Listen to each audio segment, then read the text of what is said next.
Fascist Awami League সরকারও তো জাতীয় চিন্তা করতে পারে নাই। আর আমাদের রক্তের উপর দাঁড়িয়ে তোমরা ক্ষমতায় এসেছ, ইসলামী বিধান নিয়ে তছনছ ছিনিমিনি করবে, এটা করতে দেওয়া হবে না। এই কমিশনকে নতুন করে আবার রিপোর্ট তৈরি করতে হবে এবং এই সদস্য প্রত্যেকটাকে নারী কমিশন থেকে বাতিল করতেই হবে। মানুষের ধর্মীয় অনুভূতিতে আঘাত করা যদি রাষ্ট্রীয় অপরাধ হয়, তাহলে নারী বিষয় সংস্কার কমিশনে যারা আছে রাষ্ট্রীয় আইনে তাদের সবার বিচার হওয়া উচিত। যদি আপনারা নারী সংস্কার কমিশন এটা বন্ধ করতে না চান, এটা যদি বাস্তবায়ন করতে চান, তাহলে মার্চ ফর ঢাকা হবে ইনশাআল্লাহ। এই নষ্ট ভ্রষ্ট নারী সংস্কারের প্রতিবেদনকে ডাস্টবিনে নিক্ষেপ করার জন্য শেষ রক্তবিন্দু পর্যন্ত দিতে বাধ্য থাকবে। অগাস্ট বিপ্লবে যে ভূমিকা ইসলামপন্থীরা রেখেছিল, কিন্তু সেই বিপ্লবটা যেন ছিনতাই হতে চলছে।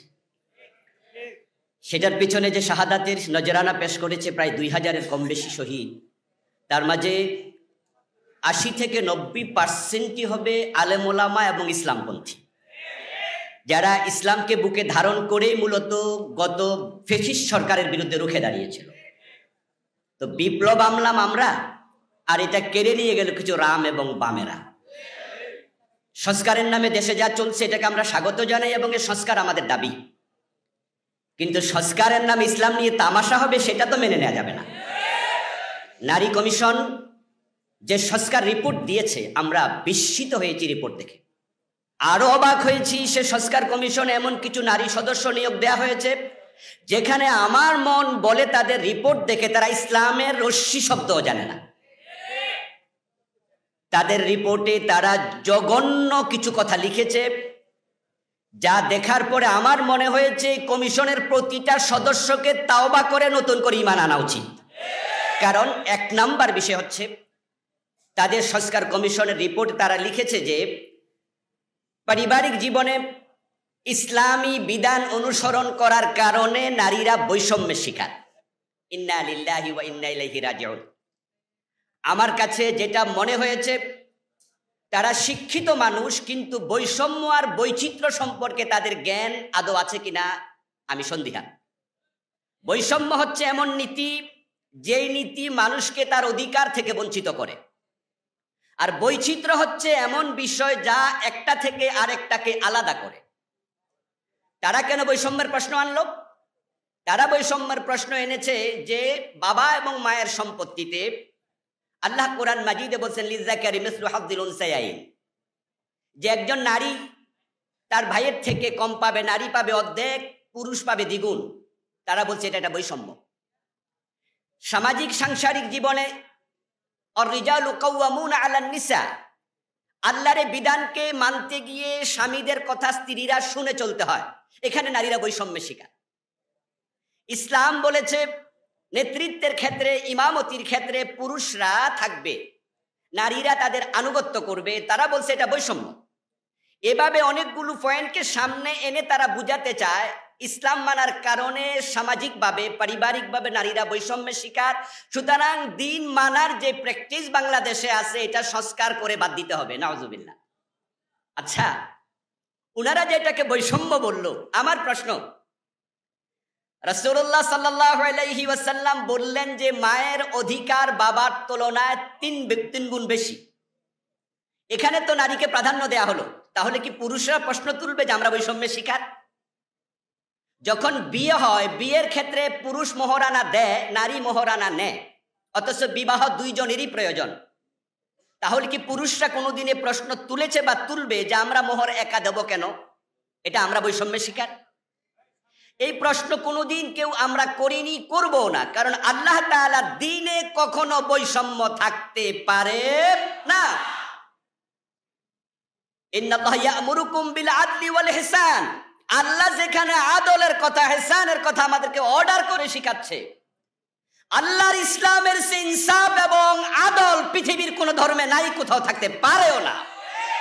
সেই ইসলামের সামনে প্রশ্ন তুলেছে তারা, ইসলাম মানলে বৈষম্য হবে। নারী পুরুষের মাঝে আছে বৈচিত্র্য, বৈষম্য নেই। আল্লাহ ক্ষেত্র বিশেষ পুরুষকে প্রাধান্য দিয়েছেন, আবার ক্ষেত্র বিশেষ নারীকে প্রাধান্য দিয়েছেন।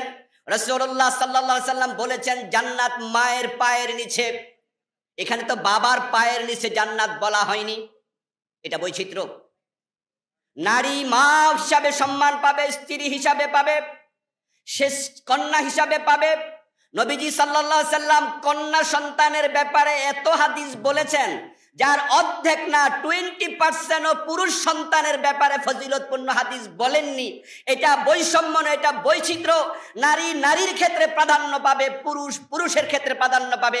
তারা বৈচিত্র্য এবং বৈষম্যের সংজ্ঞা না জেনে এই রিপোর্ট দিয়েছে, এই রিপোর্ট ডাস্টবিনে ফেলে দেওয়া উচিত।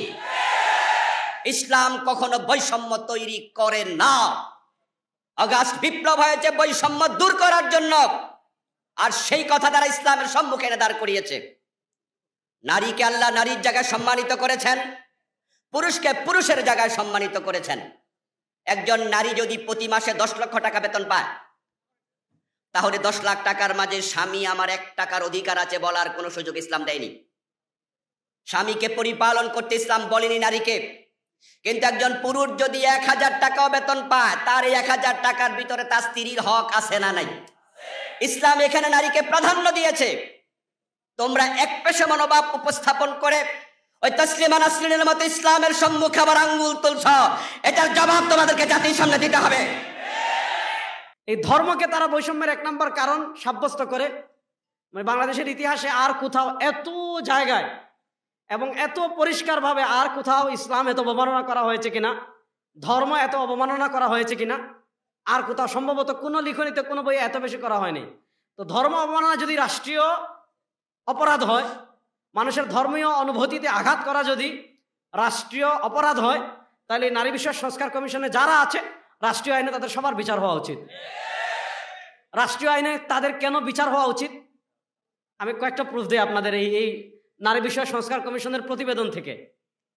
দেখেন বিসমিল্লাহ তারা যে কথা লিখেছে একদম শুরুতেই, মানে বিসমিল্লাহ তো নাই, মানে শুরুর কথা বললাম।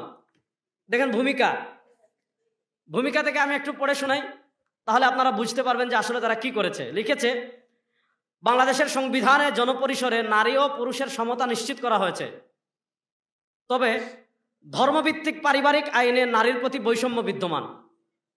দেখেন যে নারী ও পুরুষের সমতা সংবিধানে আছে, কিন্তু নারী বৈষম্যের শিকার কেন হয়েছে? তবে ধর্মভিত্তিক পারিবারিক আইনে নারীর প্রতি বৈষম্য বিদ্যমান, যেমন বিয়ে, তালাক, অভিভাবকত্ব, উত্তরাধিকার।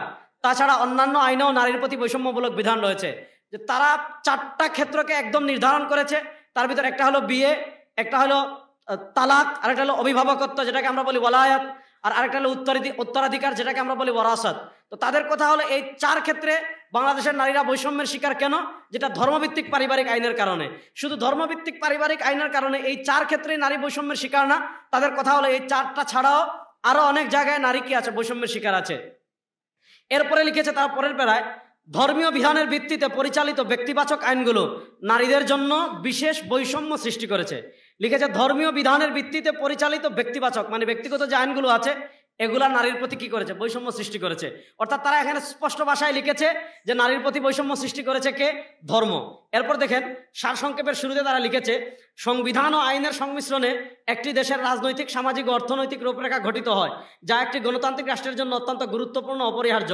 সংবিধানের 28 অনুচ্ছেদের অধীনে নারী ও পুরুষের মধ্যে বৈষম্যমূলক বিধান বিদ্যমান, বিশেষ করে বিবাহ বিচ্ছেদ ও ভরণ পোষণের ক্ষেত্রে। একটু মনোযোগ দিয়ে শুনেন, মানে বিশেষ কয়েকটা ক্ষেত্রে নারী বৈষম্যের শিকার বলছে। বিশেষ করে বিবাহ বিচ্ছেদ ও ভরণ পোষণের ক্ষেত্রে ধর্মীয় আইন অনুসরণ বাধ্যতামূলক হওয়ায় নারী বৈষম্যের শিকার হন।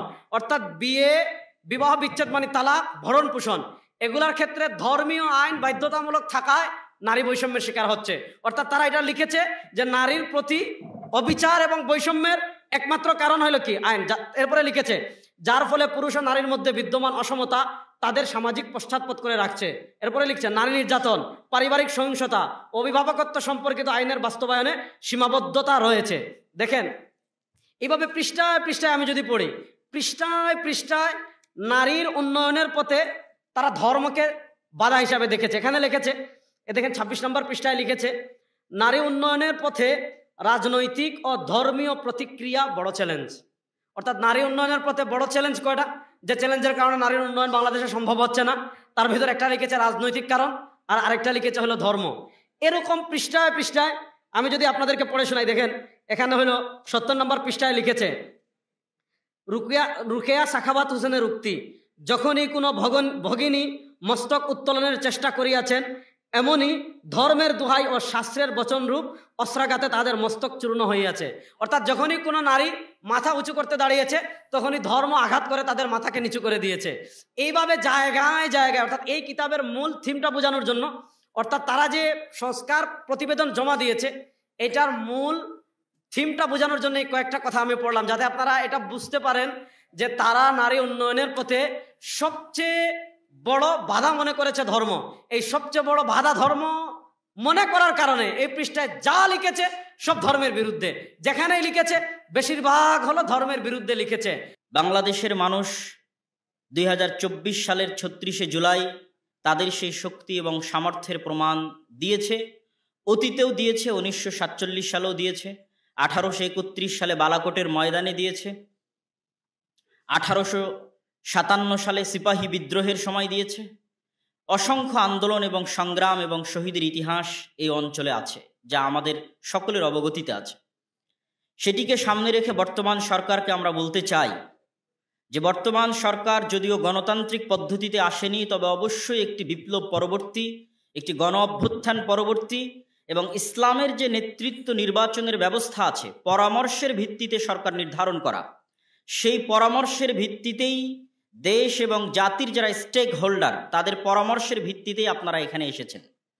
আপনাদের পিছনে জনমত, বিশেষ করে আলেম ওলামাদের সমর্থন শুরু থেকে এখন পর্যন্ত আছে।